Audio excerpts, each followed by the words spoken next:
Pemirsa, selebgram Fujian tengah dilanda stres dan sedih lantaran baru saja kehilangan koleksi perhiasan miliknya, yakni cincin berlian dan gelang emas yang ditaruh di kamarnya. Dalam akun Instagram pribadinya, Fuji mengunggah perihal kehilangan yang baru saja dialaminya. Stres banget, cincin berlian hilang, gelang emas hilang, entah hilang kemana, entah kapan. Ya, wajar saja jika Fuji merasa stres dan kesal pada dirinya sendiri lantaran adik dari Fadly Faisal ini tak mengetahui kapan perhiasan miliknya hilang. Di sisi lain, Fuji juga dilanda penyesalan karena selama ini dirinya tak pernah mengecek barang miliknya dan membiarkan siapa saja masuk ke dalam kamarnya.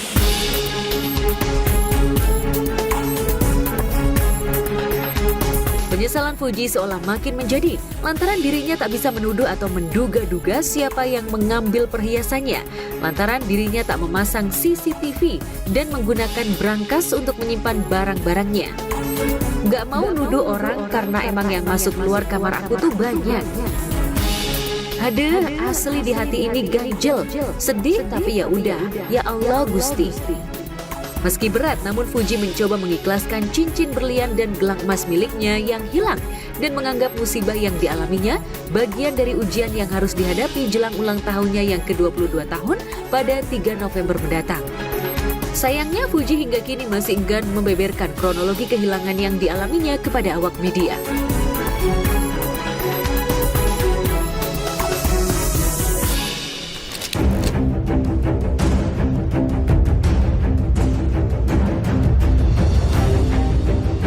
Sementara itu, kehidupan Ustadz Soleh Mahmud atau yang akrab disapa Ustadz Solmed kembali menjadi sorotan. Pasalnya baru-baru ini Ustadz Solmed kembali harus berurusan dengan hukum. Suami April Jasmine ini disomasi dan digugat 1 triliun rupiah terkait pelanggaran produksi usaha tembakau miliknya oleh tim pengacara API. Pihak API terpaksa mengajukan gugatan ke Pengadilan Negeri Jakarta Pusat terkait dugaan pelanggaran hukum yang dilakukan oleh perusahaan yang dipimpin oleh Ustadz Solmed.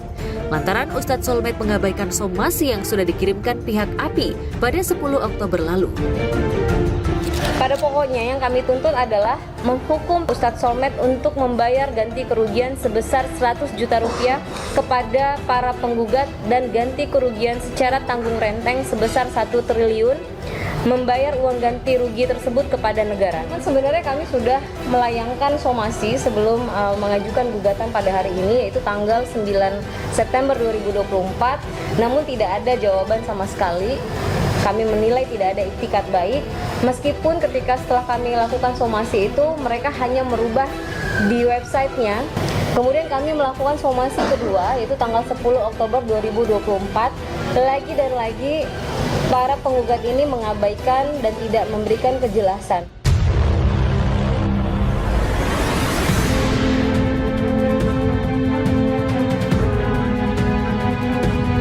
Ya, perusahaan yang dipimpin Ustadz Solmed dianggap melanggar peraturan pemerintah lantaran dalam produknya tak ditulis kode produksi. Apalagi produk yang diproduksi oleh perusahaan Ustadz Solmed diklaim sebagai produk herbal. Namun dalam kenyataannya, hal tersebut tak sesuai dengan promosi yang selama ini didengungkan pihak Ustadz Solmed di akun media sosial perusahaannya. Beberapa tuntutan yang kami sampaikan kepada pengadilan nanti untuk dilakukan investigasi dan analisa terkait apa-apa yang kami sampaikan. Kami sudah sampaikan dasar hukum apa saja yang mereka langgar, banyak sekali. Dari yang tadi saya sampaikan terkait dengan pencantuman kode produksi, kelayakan edar, kemudian terkait dengan iklan di media sosial dan lain sebagainya, kami sudah jabarkan dengan sangat rinci di dalam gugatan ini.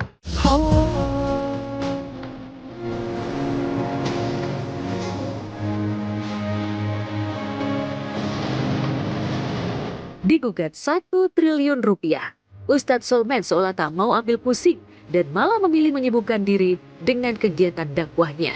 Bahkan belum lama ini, Ustadz Solmed bersama April justru tengah mengisi tausiah di kediaman Irfan Hakim.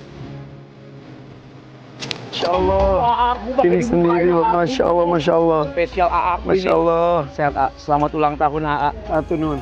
Kata tadi subuh baru jemput itu ya? Iya, jemput saya. Ya Allah. Langsung ke sini habis itu pulang Nuhun ya. ke rumah. Anak-anaknya ikut jadi. Ya Allah, tidak kayak aku nggak mau mami tidur malah hari Minggu. Udah kapan-kapan.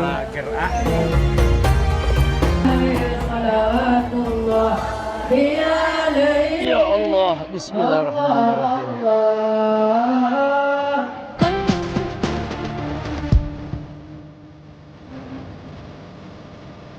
Ya, kehidupan Ustadz Solmed dan April Jasmine memang selalu menjadi sorotan. Terlebih saat keduanya kerap pamer istana mewahnya yang berada di Bogor, Jawa Barat, serta kehidupannya yang glamor dengan mobil mewah yang dimilikinya. Padahal sebelumnya, Ustadz Solmed mengaku sempat mengalami keterpurukan saat wabah COVID melanda.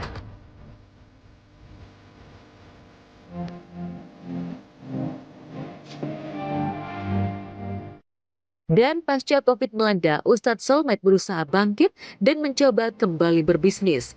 Siapa sangka bisnis yang digelutinya menuai kesuksesan, hingga membuat Ustadz Solmed dan April serta anak-anaknya bisa hidup dalam kemegahan dan kemewahannya. Selain bisnis, sebagai dai, bayaran Ustadz Solmed kabarnya juga bernilai fantastis yang membuat Ustadz Solmed sempat dijuluki sebagai Ustadz termahal. Cita-cita sih yang bikin saya kuat ya sama April. Cita-cita. Mental juga harus kuat. Akhirnya jadi kuat karena kami ini punya harapan, punya impian yang bukan cuma buat kami gitu loh.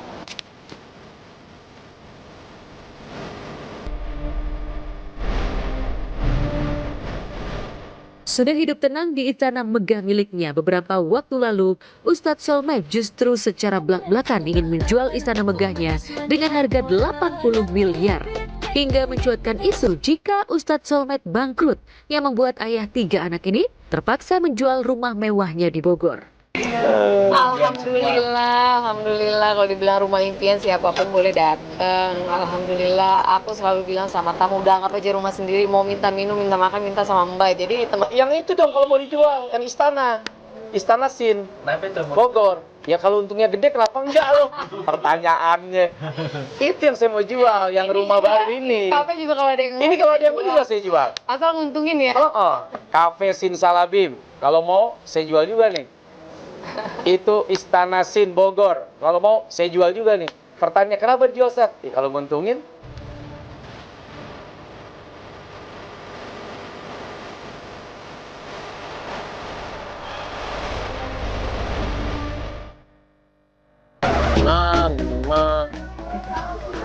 Iya sayang. Kenapa dibuka? Bapak nggak boleh pakai ini.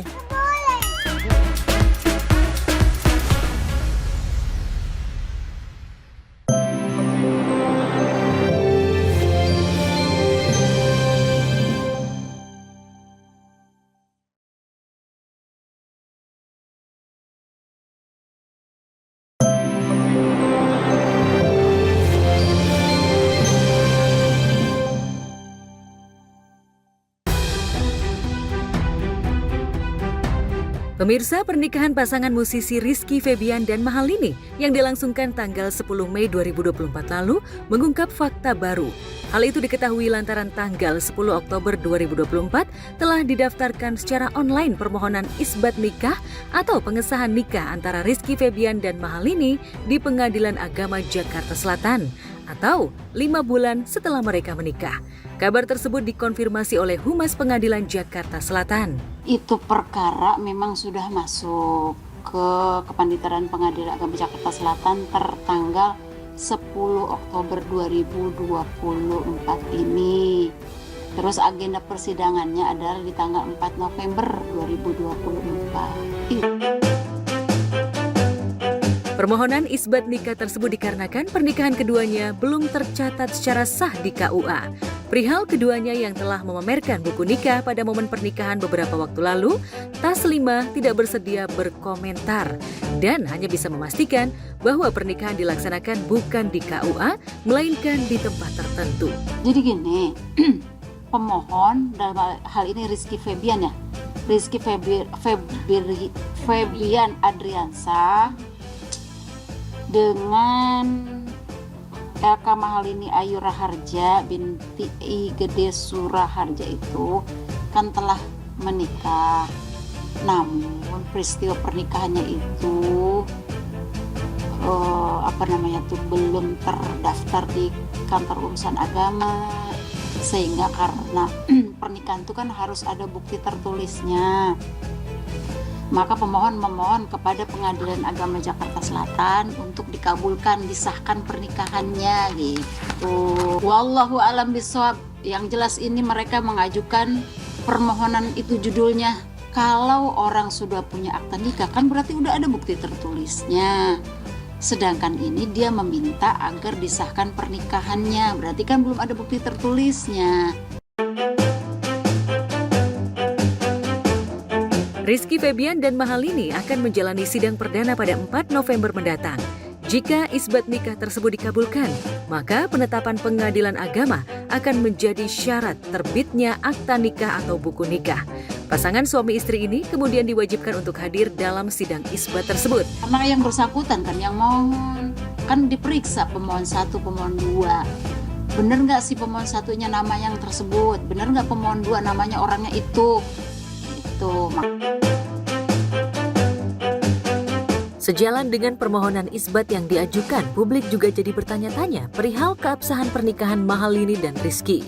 Namun melalui siaran pers, Mahalini dan Rizky mengungkap permohonan isbat atau pengesahan perkawinan dilakukan karena adanya permasalahan teknis dan tanggal perkawinan yang telah dilangsungkan dan dicatatkan tetap pada tanggal 10 Mei 2024.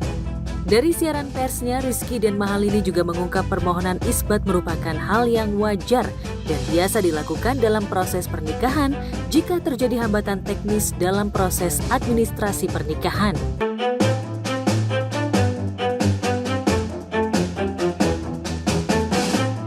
Di lain cerita, tanggal 29 Oktober kemarin merupakan hari yang membahagiakan dan spesial bagi pasangan Maya Estianty dan Irwan Musri. Pasalnya di hari itu, keduanya merayakan anniversary atau hari ulang tahun pernikahan mereka yang ke-6 tahun. Melengkapi rasa bahagia itu, dalam unggahan Instagram Irwan Musri yang juga tampil di akun Instagram pribadi Maya Estianty, Irwan mengunggah foto romantis saat keduanya sedang menikmati liburan di luar negeri. Maya dan Irwan terlihat saling bertatapan penuh makna, layaknya pasangan yang sedang dimabuk asmara. Irwan Musri pun memberikan komentar manis menyertai foto romantis yang diunggahnya tepat di hari ultah ke-6 pernikahannya bersama Maya Estianty. Every day with you is a new adventure, and I'm endlessly grateful for each one. Happy anniversary my lovely wife at Maya Estianty Real. Tulis Irwan Musri yang kalau diartikan, setiap hari bersamamu adalah petualangan baru, dan aku tak henti-hentinya bersyukur atas setiap petualangan itu. Selamat ulang tahun pernikahan istriku tercinta, @Maya Estianty Real. Alhamdulillah udah agak 6 tahun ini nggak kerasa, udah 6 tahun lewat. Alhamdulillah baik-baik aja. Aku senang karena memang dengan harmonis itu kan nggak gampang ya. Sementara kan aku punya pengalaman yang sangat mungkin di masa lalu yang enak, jadi ya alhamdulillah dengan 6 tahun ini kalau bukan Allah siapa lagi yang bisa menyelamatkan pernikahan. Membalas ucapan dari sang suami, Maya Estianty pun juga bersyukur atas perjalanan rumah tangganya dengan Irwan Musri hingga ke-6 tahun pernikahan.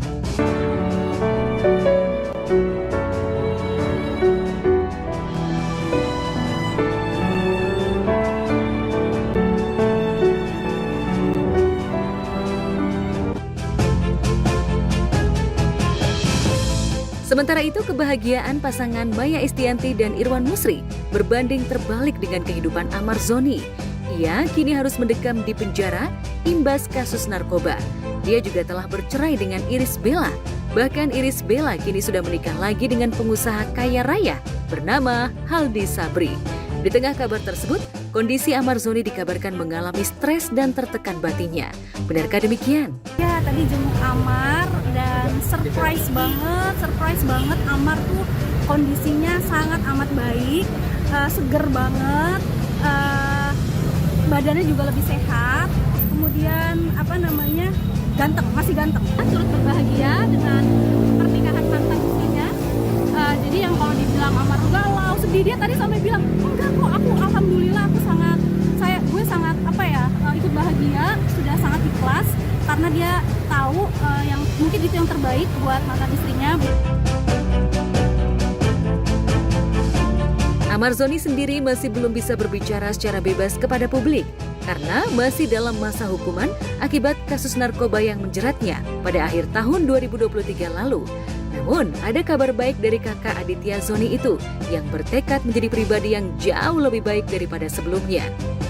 Ia bahkan punya peran penting yakni menjadi humas masjid di dalam rumah tahanan Salemba, Jakarta Pusat. Ada satu hal lagi menarik, Amar tuh sekarang jadi humas masjid di dalam gitu. Jadi kalau ada yang nanya gimana Amar kondisinya, ya secara religius gitu ya, secara kondisi kesehatan apa segala macam itu jauh lebih baik gitu.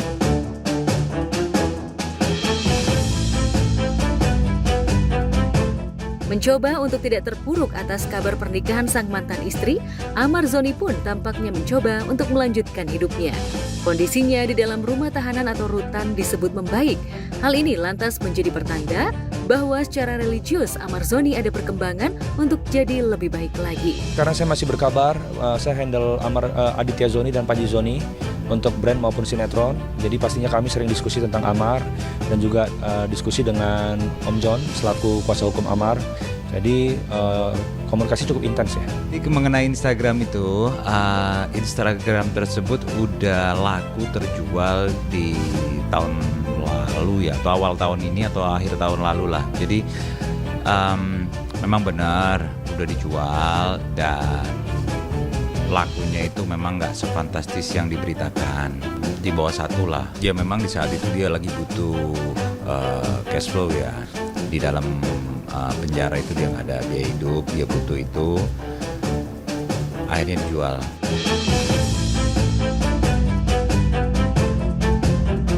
Kehidupan Ahmad Zoni di dalam penjara kontradiksi dengan kehidupan Iris Bella saat ini.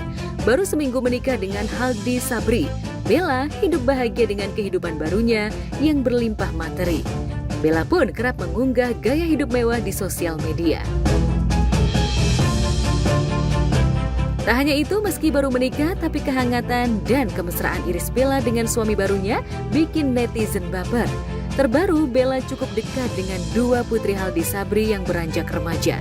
Demikian pula dengan Haldi yang tampak akrab dan hangat bersama buah hati Iris Bella.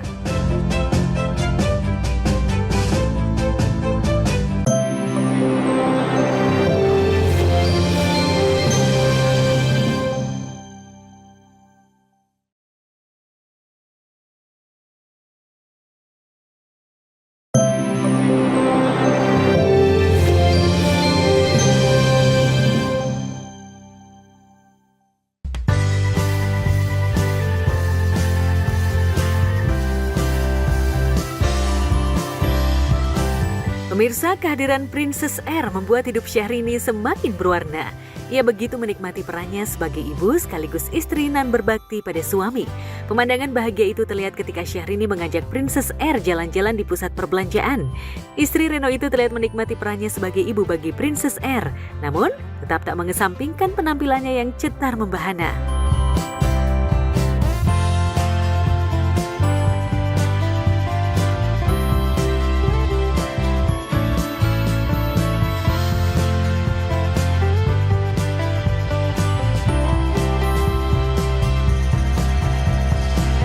Reno dan Syahrini sengaja memasuki toko perlengkapan bayi dan terlihat belanja keperluan untuk putri mereka. Sementara Princess Air terlelap dalam kereta bebinya.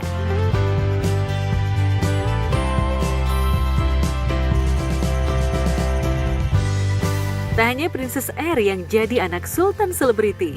Sebelumnya, Aminah Hananur Atta, putri pasangan Atta Halilintar dan Aurel Hermansyah yang sudah berbalut kemewahan sedari lahir. Penampilan Aminah di usia kanak-kanak bahkan termasuk elegan dan berkelas. Kakak Azura itu juga disebut-sebut telah memiliki koleksi tas branded di usia yang masih balita. Ia bahkan sudah melek barang bermerek. Lantas, berapa kira-kira harga baju yang dikenakan Aminah? Wah, itu tas siapa, Nak? Banyak banget. Wow, ini ada. Ini kasih siapa ya? Ini mahal loh kalau yang ini. Ini dikasih anti Aal. Mbak. Dari Mbak.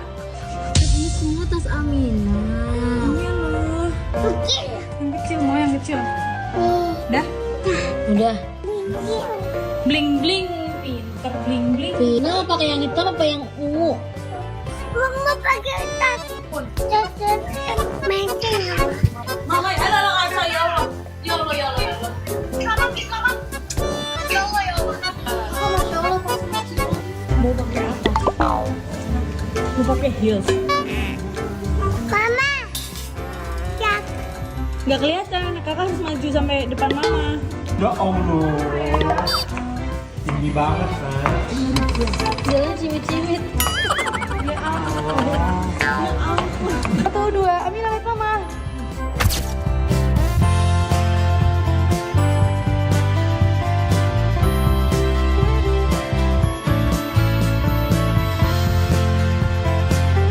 Tak hanya itu, penampilan Amina yang disebut-sebut mengikuti gaya busana dua neneknya Krisdayanti dan Ashanti itu sempat menarik perhatian publik ketika tampil keren dan menggemaskan di catwalk bersama bundanya Aurel di sebuah acara fashion show. Jadi support system terbaik untuk kedua bidadariku yang ada di dalam. Aku sebagai suami dan ayah harus memberikan support terbaik. Butuhkan support terbaik dari suami dan ayahnya. Kakak!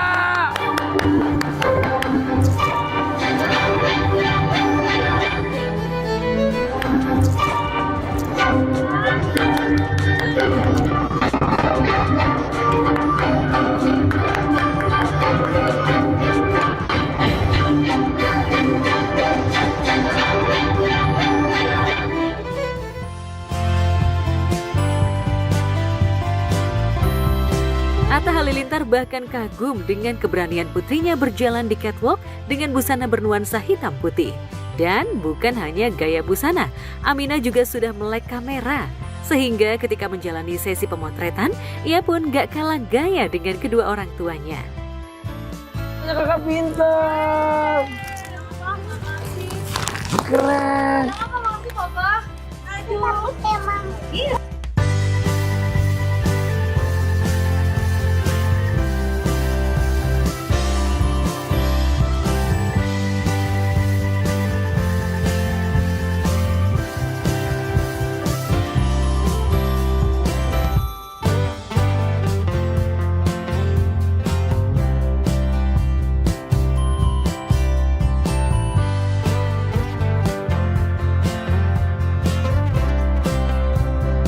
Atta dan Aurel merasa bangga Amina bertumbuh dengan baik dan smart. Di usianya yang masih sangat belia, Amina sebagai kakak sudah jauh lebih pintar dan tentu saja menggemaskan. Dan yang membuat Atta heran adalah Amina begitu posesif kepadanya sebagai papa. Mama. Iya sayang. Buka aja. Kenapa dibuka? Papa nggak boleh pakai ini. Boleh. Kenapa emang? Buka aja. Iya. Beli ini boleh gak Papa? Iya, oke. Enggak. Iya, anaknya suka ngikutin bapaknya. Iya, tiba-tiba dia pengen ikut. Ya biasa, anak cewek pengennya nempel mamanya terus. Semoga dah doain Amina bisa nemenin papanya terus.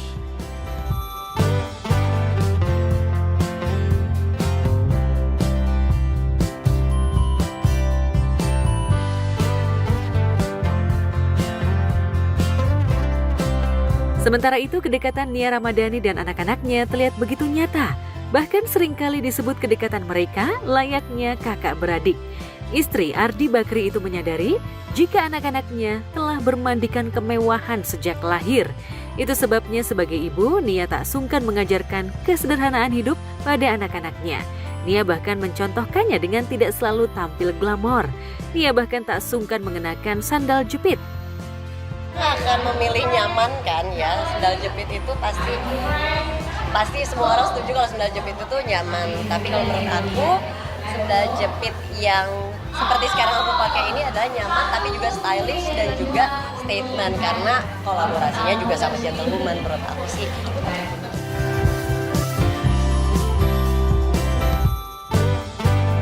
Nia Ramadhani mengaku jika ia nyaman tampil dengan sandal jepit sesuai dengan kondisi lokasi yang dituju. Ia bahkan menyebut jika sandal jepit yang dikenakan tak harus mahal, asalkan tetap bisa tampil secara fashionable.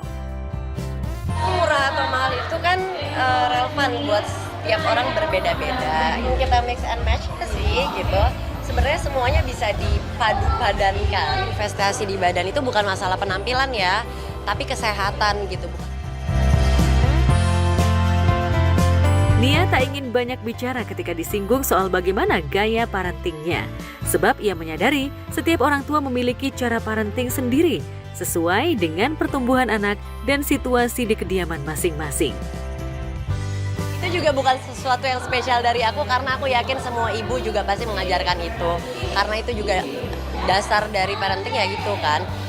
Kita ngomong maaf, kita ngomong terima kasih itu kan sesuatu yang normal dan wajib. Jadi emang setiap ibu aku yakin pasti ngajarin itu ke semua anak-anaknya. Bukan sesuatu yang spesial dari aku. A bit challenging karena memang ini pertama kalinya aku pengalaman pertama, dia anak pertama, udah gitu terus dia masuk ke fase remaja, jadi memang sama-sama belajar, banyakin baca buku, banyakin tanya-tanya sama teman-teman kayak gimana. Tapi nanti setiap anak itu pasti beda-beda cara pendekatannya, tapi kalau menurut aku adalah kita harus menjadi tempat yang nyaman buat dia untuk supaya dia bisa cerita sama kita.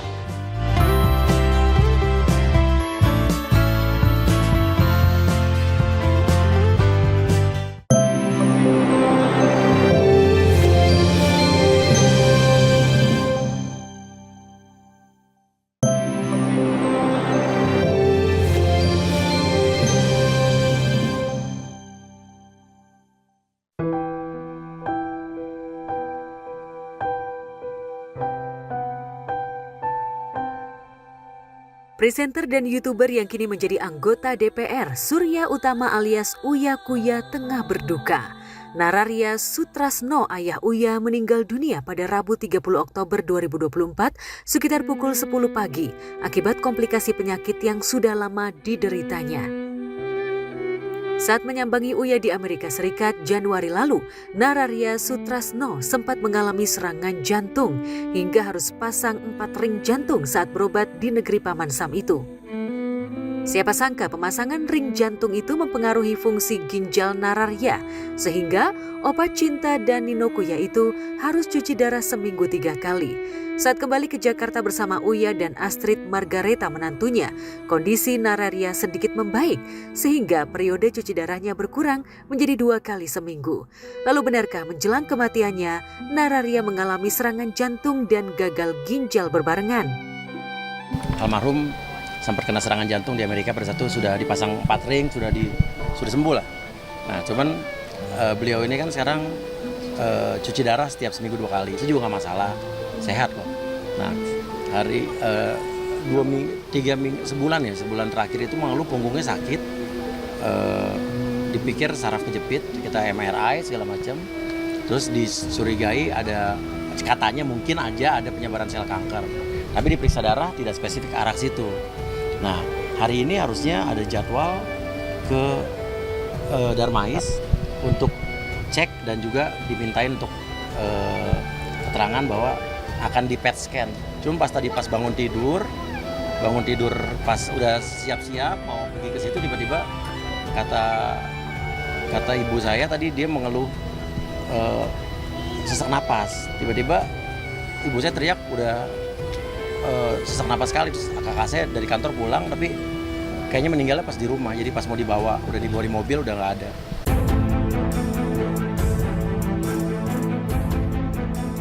Saat disemayamkan di rumah duka di kawasan Durensawit, Jakarta Timur, sederet artis maupun pejabat seperti Raffi Ahmad dan Eko Patrio nampak hadir melayat. Meski terpukul atas kepergian ayahnya, Uya terlihat tegar di depan pelayat dan awak media. Sebagai anak, Uya merasa sudah mengusahakan pengobatan ayahnya semaksimal mungkin, baik saat di Amerika maupun di Jakarta. Namun takdir berkata lain, ayahnya meninggal di usia 87 tahun. Sama almarhum bapaknya Uya Kuya, kita pernah ketemu di Tanah Suci bareng-bareng. Beliau baik sekali, dan memang Bang Uya sendiri itu termotivasi untuk masuk di politik itu karena memang keluarganya juga termasuk support dari bapaknya juga almarhum. Saya baru bulan Juli kemarin merayakan ulang tahun beliau gitu ya. Bulan Juli atau Agustus lah kurang lebih, berbarengan dengan terpilihnya Uya Kuya juga sebagai anggota dewan, jadi syukuran gitu ya. Berarti nggak Agustus atau September lah kurang lebih gitu ya. Berarti baru 3 bulan 4 bulan yang lalu, masih sehat, makanya saya kaget sekali beliau meninggalkan kita semua gitu. Jadi saya sedih banget hari ini. Setelah disolatkan di Masjid Al-Mujahidin yang satu komplek dengan kediaman Uya, jenazah Nararia Sutrasno dimakamkan di Al-Azhari Memorial Garden, Karawang, Jakarta Barat. Tanpa disaksikan 2 cucu kesayangannya Cinta dan Nino Kuya yang tengah menimba ilmu di Pasadena, Amerika Serikat. Iya, Cinta Nino sempat video call, karena Cinta Nino nggak mungkin balik ke sini karena kan kita langsung tadi jam 10 meninggal dimakamin bapak saya hari ini. Dia tadi cuma video call aja. Yang saya senang, saya membuat ayah saya bangga. Ayah saya melihat saya dilantik jadi DPR RI. Itu yang sempat dia ngomong cerita dulu soal ibunya, nenek saya, anggota DPR wanita pertama di Indonesia. Dia sering cerita dulu di Komisi 1, sering tugas ke luar negeri, terus juga kalau ke kantor naik beca. Terus dia bilang kalau kamu jadi DPR nanti nurunin gen nenek kamu gitu kan. Dan kemarin saya dilantik walaupun bapak saya nggak datang. Jadi dia lihat dari TV. Tapi sempat janji bilang bahwa nanti kapan kita ulang aja fotonya di Gedung Kura-Kura, ulang, tapi nggak usah pas pelantikan, tapi pakai baju pelantikan. Foto kita sama-sama sekeluarga, kan belum sempat.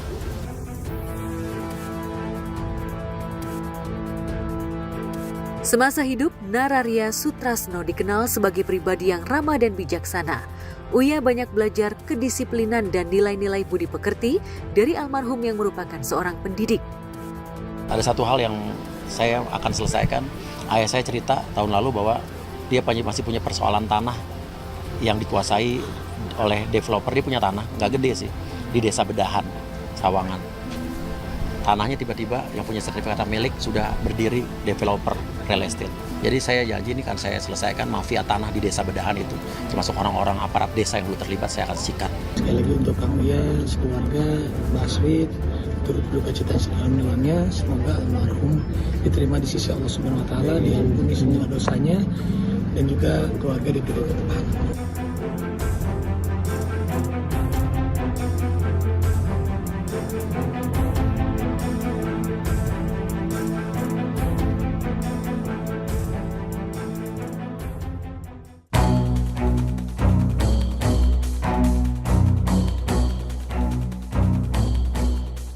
Sidang cerai beragendakan mediasi kedua antara Baim Wong dengan Paula Verhoeven yang digelar di Pengadilan Agama Jakarta Selatan kemarin siang berlangsung ricuh. Padahal Paula berharangan hadir karena kesibukannya di dunia modeling.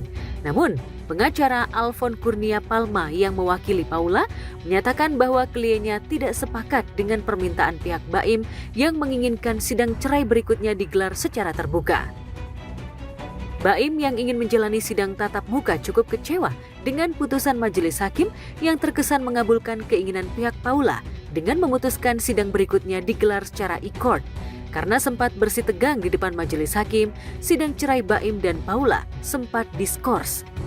Ya, majelis, pertama-tama untuk begini, itu kan sebenarnya daripada submit ya. Kan gitu. Ya kemudian diserahkan, tidak dibaca gitu kan, untuk apa? Apakah hanya sekedar untuk mendapatkan suatu konsistensi media? Nah, itu jadi pertanyaan saya sebenarnya majelis itu kan, karena ini menjadi konsistensi jadinya gitu kan. Dan agak sulit dilaksanakan secara investigasi kalau nggak sepakat kan? Oh iya. Baik, untuk menyikapi permohonan dari saudara penggugat maka sidang kami skors. Silakan diluar. Kenapa emosi sedikit Bang di dalam Bang? Oh enggak, saya nggak emosi. Saya itu bersidang begitu, apalagi kalau misalnya pidana gitu ya. Apalagi kalau misalnya masyarakat kelompok rentan digituin gitu kan. Kelompok rentan itu misalnya contohnya gitu ya, baik itu petani atau itu buruh dan macam-macam gitu kan. Kita tuh harus memiliki keberpihakan gitu kan, bahwa orang kelompok rentan itu harus dibela. Kenapa Baim mau mengikuti, dan itu memang ada perintahnya tadi, bahwa dalam proses pembuktian pemohon dalam hal ini Baim Wong harus hadir tapi dalam proses jawab-menjawab cukup dengan elektronik biar lebih cepat. Karena kalau tiap minggu lebih lama, makanya kita ambil 3 hari sekali. Tapi sistemnya elektronik hanya jawab-menjawab. Setelah mediasi soal anak antara pihak Baim dan Paula dinyatakan deadlock alias gagal total, sidang kemarin langsung membahas materi pokok perkara, yaitu gugatan cerai dan hak asuh anak yang diajukan Baim. Diprediksi sidang cerai Baim versus Paula bakal semakin panas, karena definisi kasih sayang terhadap anak antara Baim dan Paula juga tidak mencapai titik temu. Pihak Paula menyatakan bahwa kasih sayang seorang ibu terhadap anak berbeda dan seolah derajatnya lebih tinggi dari kasih sayang seorang ayah kepada anaknya. Karena ibulah yang mengandung selama 9 bulan dan mempertaruhkan nyawa untuk melahirkan anak-anaknya ke dunia. Lalu benarkah Paula merasa lebih memahami karakter dan keinginan Kenzo dan Kiano ketimbang Baim? Ya, karena belum apa-apa sudah menjustifikasi sesuatu yang salah. Padahal kalau dia datang ke Tiger Wong, dia bisa melihat sampai jam berapapun pintunya itu terbuka lebar. Kalau saya mah suka anak kecil, dari dulu nggak pernah ngerasa terbebanin, seneng. Ya, saat tidur sama ibu itu berbeda-beda rasanya. Pelukan hangat seorang ibu itu berbeda dengan pelukan seorang ayah. Pengennya Paula anak-anaknya nginep di dia gitu ya? Ya, bagi-bagi aja lah. Supaya kalian tahu yang sebenarnya terjadi apa. Saya tuh kadang-kadang suka, ya nggak apa-apa lah, dulu kita banyak dosa juga ya. Mudah-mudahan dihapus dikit-dikit dosanya, itu aja deh. Ya, itu kan kata dia. Yang dirasakan sama klien kami kan belum tentu begitu kan.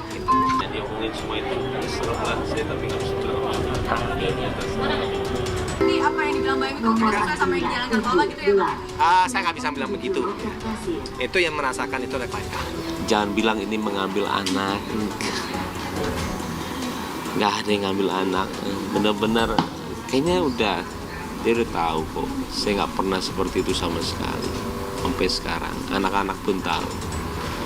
Tapi alangkah baliknya kalau misalkan nggak usah keluar buktinya. Makanya dia mau mikir sehari gimana ya. Tapi ya ternyata yang penting kita selalu ada niat baik ya.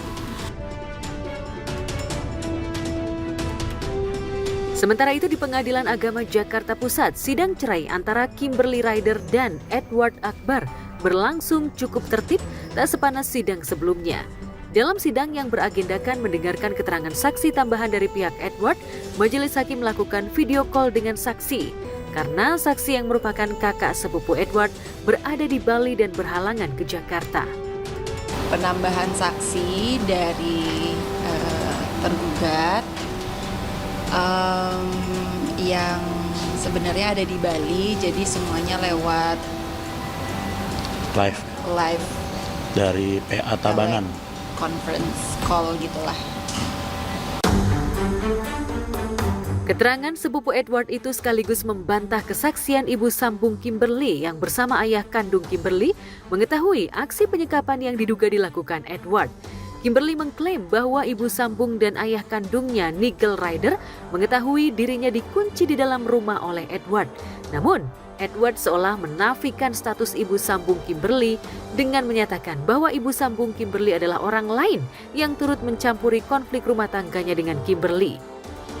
Benarkah ayah kandung dan ibu sambung Kimberly mengerahkan polisi untuk membebaskan Kimberly dari penyekapan? Berdasarkan keterangan dari saksi bahwa orang tua daripada Kimberly sendiri memang membawa polisi, ya, yang beralasan bahwa di dalam Kimberly itu disekap, sedangkan Edward ya sama anak-anaknya di lantai bawah itu sedang bermain. Ya, dijelaskan juga oleh saksi bahwa Kimberly itu jalan ke lantai 2.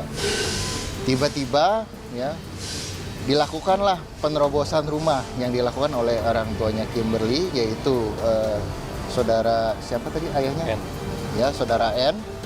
Ya, masuk melalui pintu samping membawa bambu. Bambu runcing tidak ya. Ada papa aku, Bu, dan ibu sambung aku yang datang. Kan Kalau dari sebelah sana kan mereka bilang mereka nggak kenal sama ibu sambung aku, padahal kenal. Bilangnya, oh ini orang tidak dikenal, padahal kenal. Dan mereka datang ke rumah dengan polisi, dan tadi juga udah dijelaskan oleh saksinya Edward juga. Mereka datang dengan polisi karena ada dugaan penyekapan aku. Berbeda dengan Kimberly yang selalu menghadiri sidang cerai, Edward hanya 2 kali memenuhi panggilan sidang. Sejak eksepsinya ditolak, Edward yang warawiri menjadi bintang tamu podcast justru tak mau melayani wawancara awak media. Padahal sudah melaporkan Kimberly ke KPAI atas dugaan kekerasan terhadap anak. Sementara Kimberly juga membalas laporan Edward dengan melapor ke Komnas Perempuan terkait KDRT yang dilakukan Edward selama masa pernikahan.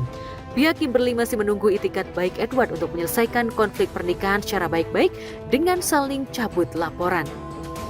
Aku memang keras sama anak, ada kerasnya, tegasnya, ya. Dan kalau misalkan aku terlalu over atau gimana, aku bisa merasakan sendiri dan pada akhirnya aku minta maaf sama anak-anak. Itu aku tidak membenarkan, memang sangat disayangkan, tapi memang ada kejadian yang seperti itu. Dan itu yang akhirnya dia videoin, dia save videonya dari berapa bulan sebelum kita pisah. Jadi kayak udah ada persiapan, udah ada siasat, dia bilang gitu. Kemarin dia ngepost kalau ya, dari tanpa siasat. Nah ini udah ada siasat dari kapan kalau tahu. dari Edwardnya pernah nggak juga sama anak juga? Ya. Sebenarnya itu gimana? sebenarnya aku sendiri sayangnya saat itu saya tidak punya siasat ya sama Edward. Cuman ada saat dimana Raiden menumpahkan kopi ke kaki bapaknya teriak, akhirnya kopi panas kan, akhirnya bapaknya ambil kopinya, dia tumpahin ke kakinya Raiden. Akhirnya itu lumayan tuh beberapa minggu kakinya berbekas.